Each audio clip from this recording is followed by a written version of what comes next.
Welcome back, everyone, to the Academy I3 podcast. We're very happy to bring on a wonderful guest today to talk about a very important topic. I definitely want to be able to introduce her and introduce the podcast and kind of our journey. And so we had our episode prior to this, and we really want to see how we can expand more of the experiences and the knowledge that is going to be helpful for our guests. I definitely want to turn it over to our guest today, Sunny. If you could introduce yourself. Ipay. I said, hello, how are you? My name is Sunni Dominguez, and I'm from the Ipay Nation of Santa Isabel. And yeah, I'm Tribal Stars Program Manager under the Academy for Professional Excellence. So thank you for having me today.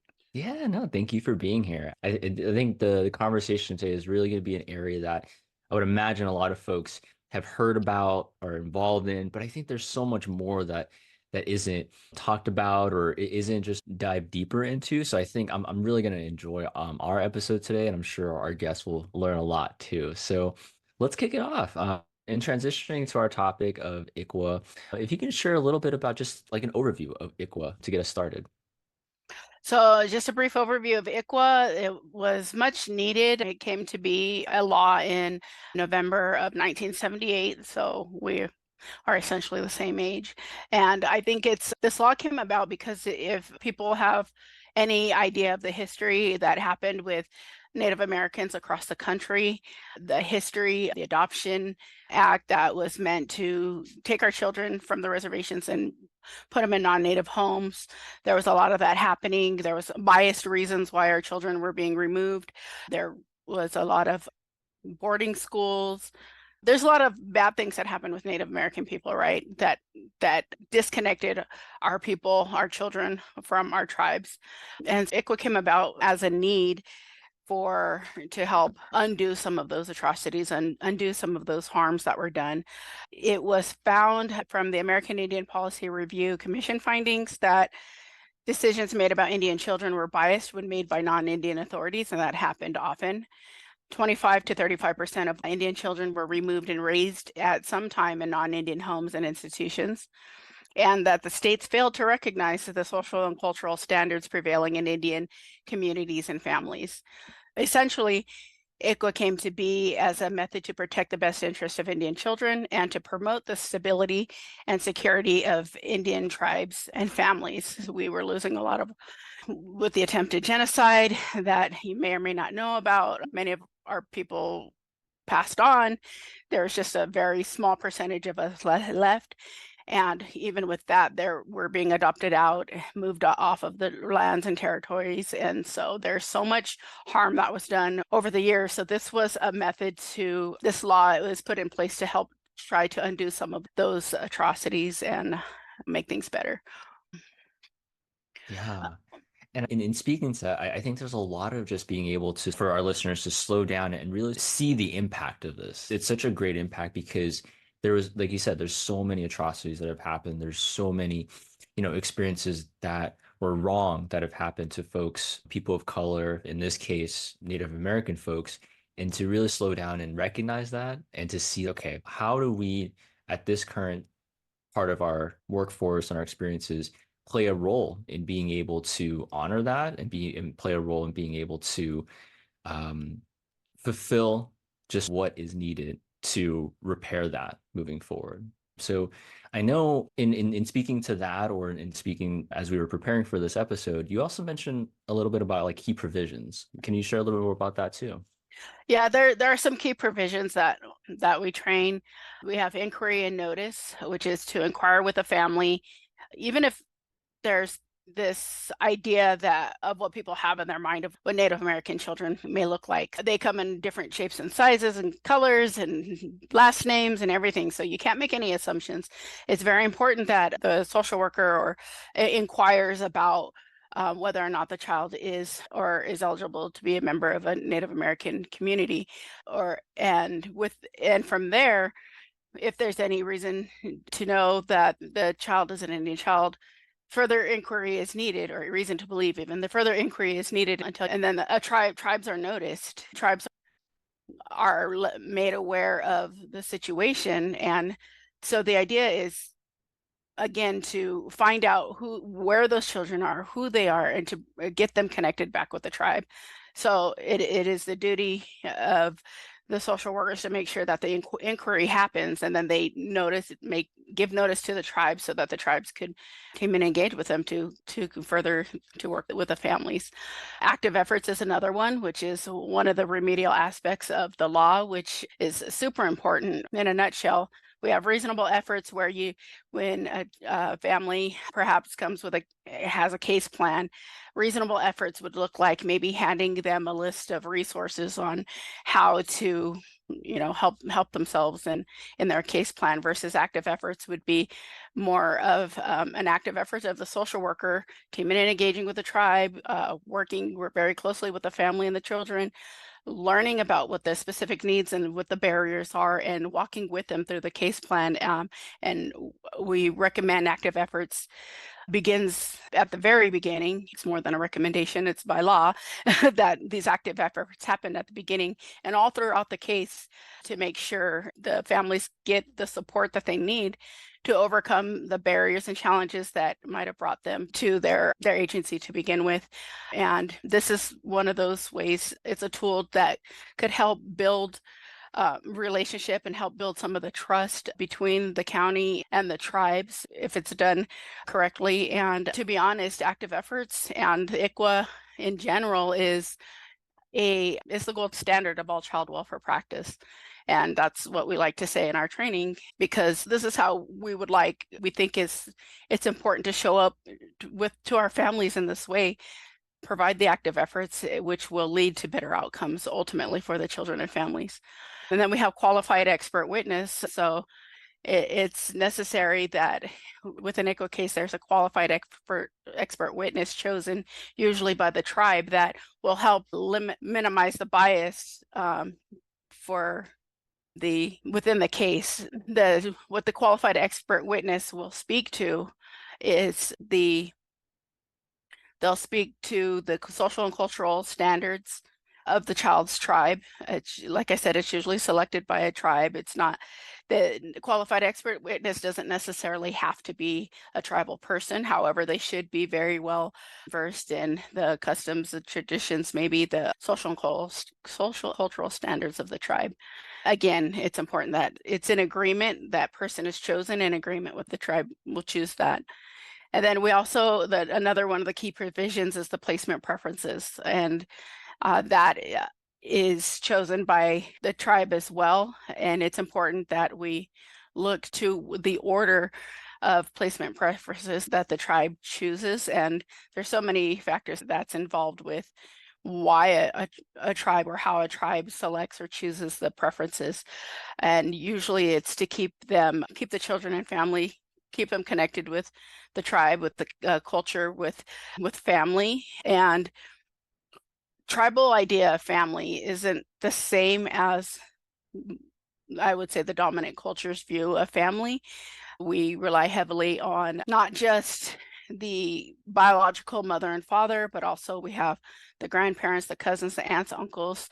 The extended family extends even further into people that are not even quote unquote blood related, but perhaps they're not blood related, but maybe it's a neighbor in the community on the reservation that is seen as an extended family, because that's it. We really adhere to the old adage, it takes a village, or as we say, it takes a tribe to raise a family, or to raise a child. So that's really important to our Native people, which is why we also have the understanding of Indian custodianship, which is, again, in a sense, an extended family person. Whereas, for an example, there's been times where I personally have been an Indian custodian myself. And if a person in the community chooses to leave their child with me because maybe they're going off for military, maybe whatever they're doing in their life, they would like for me to care for that child, it's perfectly okay. That's the complete norm in the community. Whereas on the outside, it may look like perhaps abandonment. that's not the case in Native communities. So even outside of child welfare, this is something that our communities and our Native people have done because we understand the importance and the role that we all have and the responsibilities that we have to nurture and care for and bring up the children together. So yeah. No, that's amazing that you shared that. That's an area that really highlights just the why. There's a piece of that you mentioned earlier about the compliance that's with this, it's the gold standard, and Mhm. also that little nuance piece of it as well, the custodianship. That really is the extra layer of how we can improve outcomes for Absolutely. native families, is to really know about that and to really see it as a unique aspect of their culture that's Mhm. different from the dominant culture. Because you're right, if Absolutely. from the outside looking in, it can be perceived completely different. And if we don't know that, that really changes Mm. how we approach. Is there more to the why to ICWA that you really want to highlight? Absolutely. I would say just touching a little bit on my story on how what I seen in my role as a member of my community and within my job here with Tribal Star, there's a huge importance on ICWA compliance and getting it right. And before I started with Tribal Star, I was a tribal leader for my tribe for at the time it was about 6, 7 years. My math's off right now, but and ultimately for 14 years I was a tribal leader for my tribe, and I have lived in the community all my life, and so I have always been around social workers, the understanding of what I thought I knew about how it works. I've known about the law. I've known about the need for the compliance, and I've also always heard the challenges that tribes have had with the counties and the disconnect. Um, it's really important that compliance happens because it does make a difference for the outcomes for our children and families. And what I learned from the working with Tribal Star, also from doing more research into what was happening all around into why some of our social workers didn't know, it was found that once they got to the counties, it wasn't mandatory to have these ICWA trainings or to learn more about the law. So the law was there. Some people maybe would know bits and pieces of ICWA, others not so much. And ICWA training was a training out there that maybe you wanted additional credits so you would take later on within your time at the county. Thankfully, I believe it was in 2017, the state of California, the first state in the nation, made it mandatory to have an ICWA training in the Corps for social workers. So that is a huge plus. California has been doing amazing things to assist in the compliance of ICWA and to things right. And so in my time here with Tribal Star, it has been really great to see and be a part of the trainings and to see that there is a passion, there is a desire, there is a want to get ICWA right. And unfortunately, there's things at play that have been preventing folks in the past to get to that point. But I see a really positive movement in the direction of ICWA compliance. And it's important because, like I said, if you're complying with ICWA, you're improving the outcomes for the families.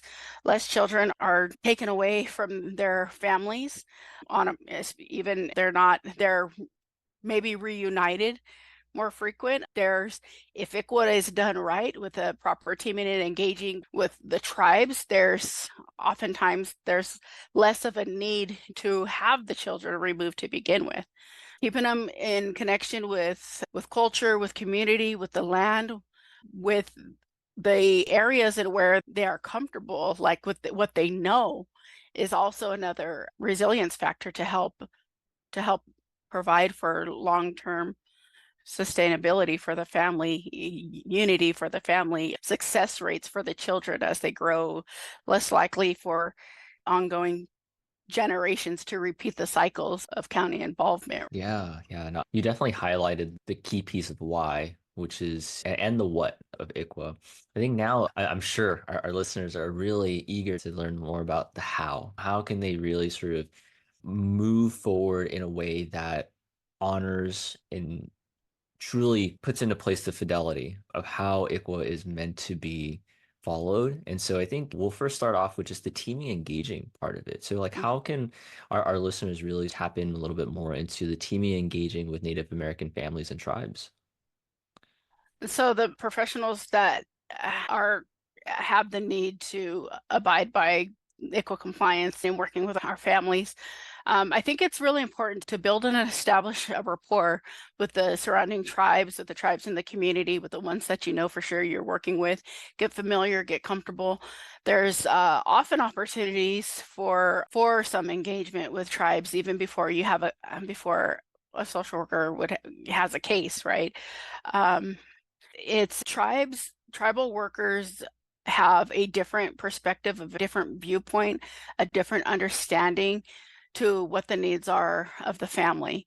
So it's important to make sure that you do make those connections with the tribes. For one, tribes have rights under ICWA, just as the parent has rights under ICWA and the child has rights under ICWA, first and foremost. And we absolutely want the best outcomes for our children as well from the tribal perspective. And tribes are always willing to work with whoever is touching our families, right? To be able to have the best outcomes. So it's important to build and establish those relationships, to listen, to be respectful, ask the questions that are needed, and to work hand in hand with the tribes in a collaborative decision-making process when it comes to working with the families. So that right there is definitely going to provide for the best outcomes. Yeah, there's certainly a lot of crossover there of just like how to develop partnership. Because a lot of times we may come with the approach of, like you said, the listening and to be able to ask questions. But I think there's a different level there when it has that partnership aspect to it, because it Mhm. becomes more of it isn't just what we need from the county themselves, but it's more about, hey, what do you all need? How can we input that as well? And how can we Mhm. come to an agreement together of how do we want to move forward? Um, Absolutely. yeah. There's that need, and I think San Diego overall has done a really good job with teaming and engaging with tribes. And as we know, there's always room for improvement. They currently have an ICWA specialty unit, which I believe is about 30 years old now, which is where they have a specialty unit that any ICWA case will go to that unit. And a protocol was established that between county and tribes, and this was pre me, before I became a part of Tribal Star, but it happened at one of Tribal Star's work group sessions, that more than one session, at the seventh generation work group meeting that we have, where we had the tribes in San Diego County came together and they really talked about, what does this look like? We know what your responsibilities are, we know what your responsibilities are, we know what does this look like? So they came together and put together what the county now has as a protocol. I think it came out in 2016 or 2017. And it's the nuts and bolts of who to contact, when to contact, what tribes are in the county, welfare and institutions codes refer to each thing. So it's like a really well put together document that will help the counties to guide them to know, so that tribes aren't left out when they happen to have an ICWA case. So that's one example of teaming and engagement to help with these better outcomes. And just from the work that I've done in the community and just being in different circles, I just on Monday I was in a meeting and it was stated just off to the side that before, just in San Diego County, there were hundreds of cases versus where we are now, like it's like more in the double digits versus hundreds of cases of Native families.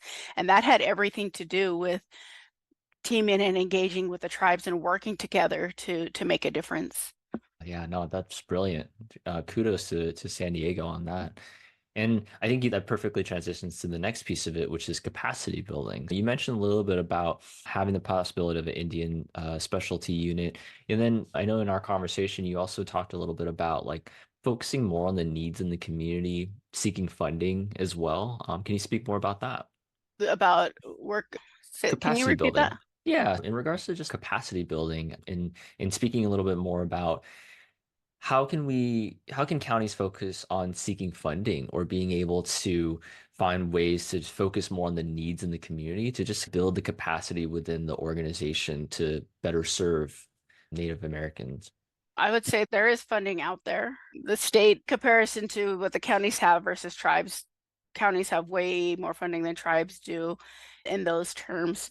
I think it is being able to look at all those different resources and how to gain that access to those resources to leverage what's out there instead of reinventing the wheel. What's out there? What can we share? What can we do together? How can we collaborate to make that difference? Okay, I'm frozen.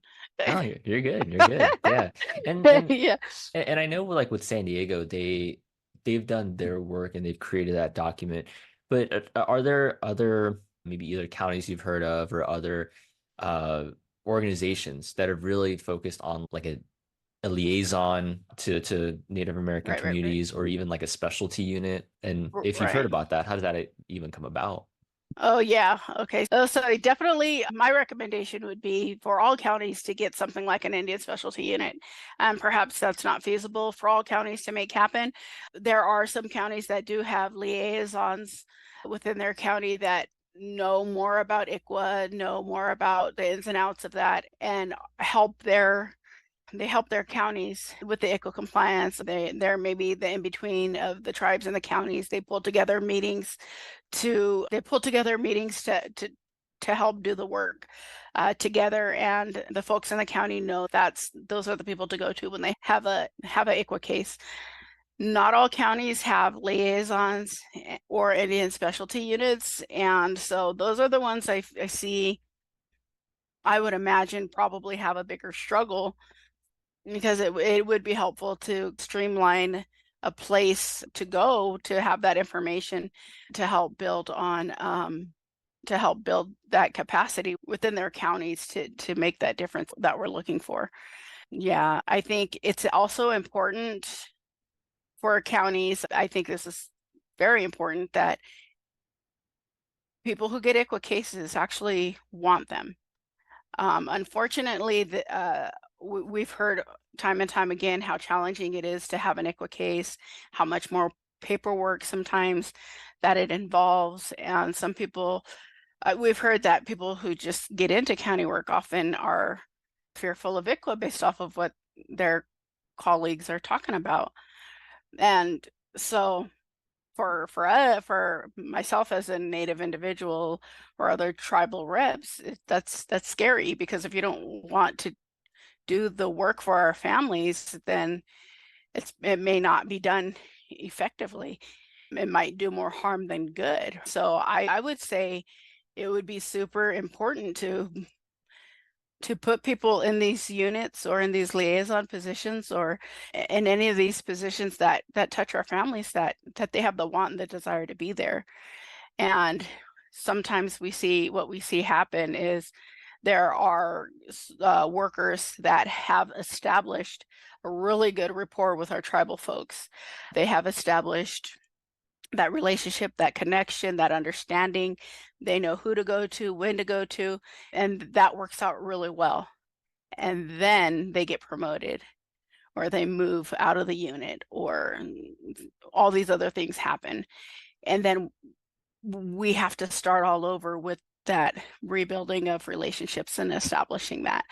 So if there is a method, a way to help that, to first of all get the people in these positions that want to be there, that have the passion, that understand the why of ICWA, understand why there's even a law, and actually care to implement it and want to see and make the change and make a difference for our family. That's one. And for two is to what does it look like to keep those people in those positions, to keep people there for longer periods of time so that there's not so much turnover and not let these units just be a stepping stone to something else. And that's just my thoughts around all of that. Yeah, no, that's well said. Because having that consistency, having that sort of intention of Right. being able to work with Native American folks is key because it there is that piece that you mentioned is how do we reduce harm? Recognizing that harm has already happened for a lot Right. of these folks, and then how do we step into a role where there's intention behind it, there's passion and desire behind it, and that's going to be helpful to instill a different approach, instill something that's consistent, that's going to be supportive. Yeah. Absolutely. It seems like a long shot, but like I said, I do see that there is movement. There is movement towards the compliance, towards the teaming and engaging. The counties are reaching out. Some of it is now mandatory, brought down by the state, which is okay too, but there's also that desire and it is happening. So there is more teaming and engaging happening, and opinions and ideas from the tribes are being sought to make a difference in the county and ultimately for our families. Good, good. I'm glad there is some forward movement in that area. The next part, speaking a little bit more about how do we increase opportunities to just share more stories of Native American youth and families who have had experience in the child welfare system. So can you speak a little bit more about that? That's actually a good question because that's the work we're looking to take up with Tribal Star, is to reach out to those Native youths that have been impacted by the system in one way, shape, or form. We currently have on our website some stories of youth that have been impacted, and they talk about the challenges. And what we would like to do is revisit some of those folks and talk about where they are now, because it's been quite some time, probably over a decade or so since those videos were recorded. So it would be interesting to find out where they are now, and also to reach out to other folks with lived experiences to be able to tell their story, to get the voices heard, to be able to share what has happened with them and the impact those the system has had on each individual. I often see panels through NICWA, through different ICWA conferences and such, and those are often very powerful because they're people with shared experience that share their story and what could be done better in the system. And some of the things they touch on is having making sure that they do have those connections with their tribe if they do have to be removed, because of course, unfortunately, not every situation is good and not every child can be returned back to their home. However, they can be connected with their family or connected with their tribe. So I've been able to experience some of those panels where there's youth is just pouring out their heart, that where more work could have been done to making that connection. Or if they needed counseling, for example, it's often like maybe a therapist in a room for an hour, talk about whatever. Our Native people a lot of times don't operate like that. So what are more culturally relevant practices that could be put into place that could get them the assistance that they need, and to be able to heal in the same way that's expected through a therapy session, right? So these are some of the things that are really, that amongst other comments that were made from these young folks with lived experience. I think more of getting those voices out and heard, I think it's going to make a huge difference into how social workers will approach working with families. Oh, Yeah, no, that's excellent. And I even with being able to have more involvement and partnership, part of my role as a facilitator supervisor at the academy, working on a project right now with our director of how do we reach out to more folks with lived experience, so lived experts, and being able to see those in the community, those who are within the network of some of the people we work with, and bringing them together to have these small like partnership meetings to talk right. about like what's working in terms of engaging with us at the academy to be a service provider, to be a trainer, Mm-hmm. and what's not working. Because I think part of that is there can always be a lot more value in having those lived experts come in and being able to train some of the curriculum because they've gone through it. They've had these Right. experiences. They know that they're speaking from something that they've gone through, and that's going to have an impact for the audience, for the social workers who are getting to hear this, and in combination with the learning material. And how do we as the academy support in bringing those folks on? So that's a project that we're working on right now to really bring in those lived experts to have those important conversations. Absolutely. There's definitely that need for professionals to be able to share that. And I, as far as the Native community, I do have access to some of those names and numbers that might be able to assist in that aspect of it. So if that's what you're looking for, I can reach out to see who we can get out there to have those conversations. Awesome. Awesome. Look at that partnership in the Right. moment. Absolutely. Let's see. Uh, Last couple of things we're looking to talk about. I know in our sort of planning meeting, we also talked a little bit about like bringing together some core groups of individuals with lived experience to meet quarterly or even having like a community leadership team. Can you speak a little bit more about, Oh either yeah, of those? Yeah. absolutely. So with Tribal Star, like I said at the beginning, or this is before my time, they had the seventh generation work group meeting, and that is right now it happens on a quarterly basis. I think it's the third Wednesday of every quarter.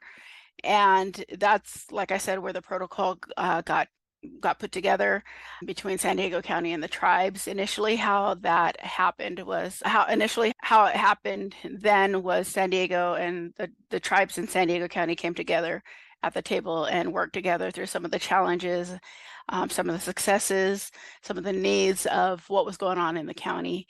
And what ended up happening is it expanded into the other counties that we serve, and which is Imperial, San Bernardino, Riverside, San Diego, and Orange. So it expanded now into these other counties. And I think this is a wonderful place to bring all of these tribes and counties together to have those conversations, to talk about the needs, to talk about the good, the bad, the ugly, and to work through some of those situations. One example, another example of some work that was done recently in the past few years at the seventh generation work group meeting is pulling together the pulling of data from four of the counties on the same day to talk about what ICWA families are in each county, are there in each county, and that actually prompted conversations when this data was shared with each participant of the seventh generation work group, and it opened up conversations. Tribes were able to look at it and say, for example, the data report may say there's 7 cases in that county, but the tribe is only aware of 5. Wait a second, where are those other 2? So that's an example of some of the work that happens at this work groups. I am aware that some other counties and tribes are starting to do some of their collaborative work as well. And so that is happening out there. What was the other question that you were? There was the work group meeting, and oh, also, this is super important too for anyone out there in a working, trying to figure out how to make things happen, or if you got new funding for that will help or anything with tribes. Tribal Star has a community leadership team, and it's comprised of folks with lived experience that we invite them also on a quarterly basis to come together to help guide Tribal Star in a way that, for example, these are professionals, these are persons with lived experience who have been in the front lines of Indian child welfare. Attorneys, tribal social workers, we're looking to recruit on our leadership team former foster youth with lived experience and that sort to bring together this group of people to help guide our work and to help give us guidance on what the needs are because they're out there. They're out there day to day and they see what's going on and to make sure that we're on the right track. So that's one of the things I recommend for others out there. Maybe they're starting a new program or even in the middle of whatever they're doing now. It is important to seek out some of these tribal folks, seek out some of the people who have this experience that could help make these positive contributions to your program, and not just, hey, I have this program for you, look what we got. Instead is, hey, we built this program together that's going to serve your community. What can we do together to make this the best it can be? Yeah, I like the word that you use there, guidance, because I think even we can have all the knowledge that's provided for us or things that we can look up, but to have that guidance from community members, those who have gone through those experiences, like that's a whole nother level Right. of meeting the needs and being able to really provide that direct support. So yeah, thank you for highlighting that. Uh, Absolutely. so I know we are coming to our time today. I wanted to at least pitch it over to you to see if you had any sort of parting takeaways to share with our listeners about our topic today. Ooh, ICWA is near and dear to my heart just based off of my life experiences. And it's very important. And I feel I am thankful. I am very thankful that there is a drive towards ICWA compliance, towards doing the right thing. There is the work is happening for the difference to be made for our children and families. And I do understand that the work that everyone does out there, it's not easy. And the things that come up to come to our attention can be very challenging. So I think it's important to make sure that we all always individually take care of ourselves, take care of our minds, take care of our hearts, take care of our physical bodies, because that's important. And I just want to say thank you to everybody who's out there. And there's always opportunity to have further discussion and to reach out. We have a website that has more information. We have ICWA training that you can find on our website as well. And there's a lot of information and resources out there. So if you're interested in finding out more, just we're here to help. And also it's out there. The information is out there. And like I said, our Native folks are really want you to get it right because it determines the future of our people, and definitely willing to work with you. It is known that there has been some contention in the past and maybe even current day. It's got to be understood to some extent of based off of the history, but just know that there is the desire to work together to change the outcomes for our children and families. And that's what we hope for. And yeah, just thank you everybody for the work you all do out there. Yeah. Thank you so much, Sonia. I really appreciate having you on today and talking about a very important topic. And certainly, I want to thank our audience for always being our loyal listeners to the Academy I3 podcast. So we're excited to have you join us for the next episode, and we'll see you all soon. Take care.